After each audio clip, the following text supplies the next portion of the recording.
Good morning. My name is Felix Hoffmann. I am a German scientist and renowned for resynthesizing diamorphine, which was popularized as heroin by Bayer. I am also credited with creating aspirin, but it was debatable whether I did it on my own initiative or at Arthur Eichengrun's direction. At the end of this video, I will prove that I was the inventor of aspirin. I was born on January 21st, 1868 in Ludwigsburg, Germany.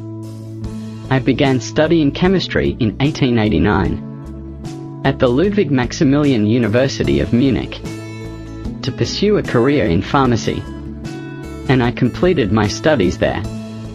In 1890, with the passing of the state exam, I received a magna cum laude degree from the University of Munich in 1891. 2 years later, I earned my doctorate degree, also known as magna cum laude.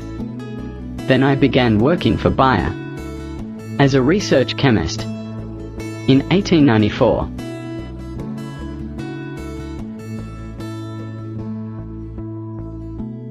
I created acetyl-salicylic acid.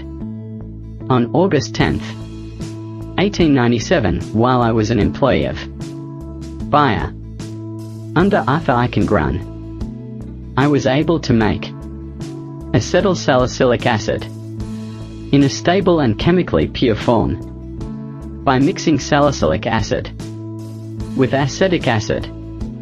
The pharmacologist in charge of confirming these findings was first dubious, but after a number of extensive tests to determine the chemical's effectiveness and acceptability were finished, it was discovered to be an analgesic, antipyretic, and anti-inflammatory agent.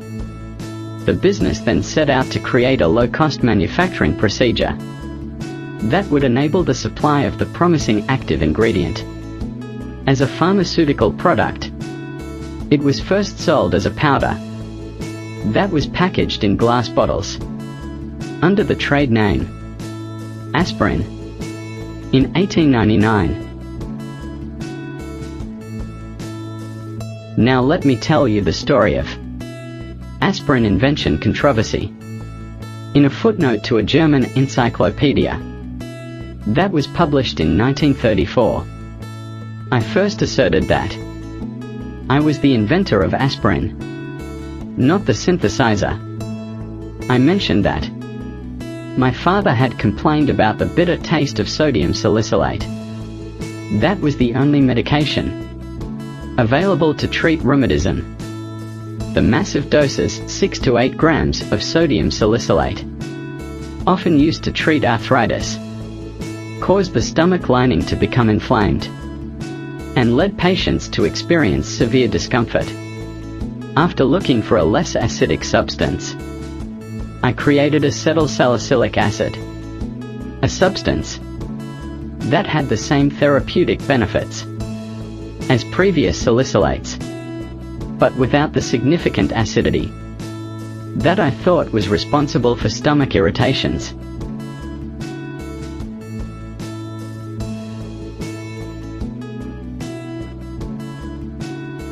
As I said earlier, aspirin's creation has also been given an alternative attribution.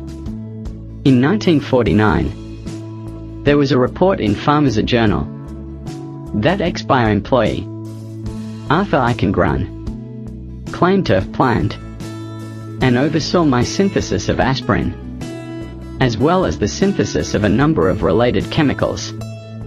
He also claimed to be in charge of the first covert clinical trials conducted on aspirin. Last but not least, he asserted that my contribution was limited to the initial lab synthesis carried out using his method, and nothing further.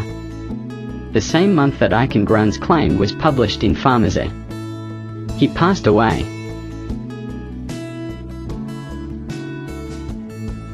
In 1999, Mr. Walter Sneeder, of the Department of Pharmaceutical Sciences at the University of Strathclyde in Glasgow, re-examined the case and came to the conclusion that, in fact, Eichengrun's account was convincing and accurate, and that Eichengrun deserved credit for the invention of aspirin. Until then, historians and chemists had ignored the Eichengrun version. In a news release, Bayer itself refuted this claim and said that Felix Hoffmann was responsible for the creation of aspirin. In 2002, I was inducted into the U.S. National Inventors Hall of Fame. I went to the Pharmaceutical Marketing Division after creating aspirin and heroin, where I remained until my retirement in 1928. Over aspirin, I was given complete power of attorney. I passed away in Switzerland on February 8, 1946, and I was never married. If you want to know more about me, please Google me. I love you people.